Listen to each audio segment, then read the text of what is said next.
Hi, my name is Luana, better known as Lady Lu, and today we're going to talk about what is a brand. I don't want to complicate this for you because it's not a complicated concept to understand.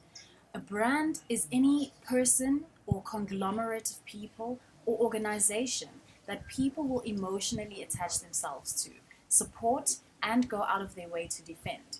Some examples of this are things like the Roman Catholic Church, or Manchester United, or the United States of America, or Nelson Mandela, or Beyonce, or Apple, or Jimmy Choo, or Land Rover.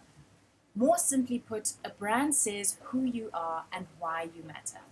More and more people in the 21st century are using brands to communicate what kind of people they are, whether consciously or unconsciously, but the bottom line is that we all do it. Branding essentially allows us to fulfill that level on Maslow's hierarchy of needs, called self-actualization. Previous generations used to gather and relate to one another through religions, academic institutions, corporations, and nations. This generation does it through brands. Some of our attachments to these brands are seemingly inexplicable, right? Like, what is it exactly about Coca-Cola that we love so damn much? What is it that makes it so uncompromisable? Like when you want Coke, and nothing else will do.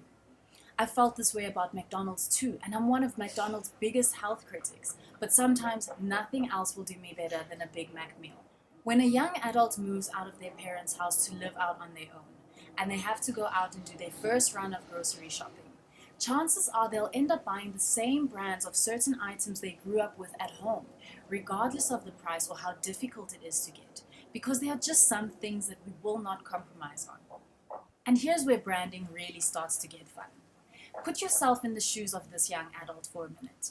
You get to the store and you realize that your ketchup and your washing powder are the most expensive items on your list.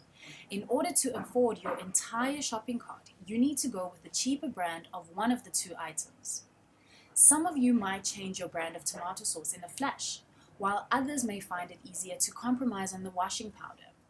The reason why one may find changing his or her washing powder brand more difficult could be because of loving memories that that person has of his or her mom doing his or her washing for him or her. The smell alone could trigger the memory of that experience, making him feel like changing his choice of brand would mean abandoning this experience and essentially abandoning a part of himself. On the other hand, another individual may have never grown up with a mother who did his washing for him. Therefore, he has no emotional attachment to this item. He instead may have fond memories of him and his father barbecuing hot dogs every Saturday afternoon.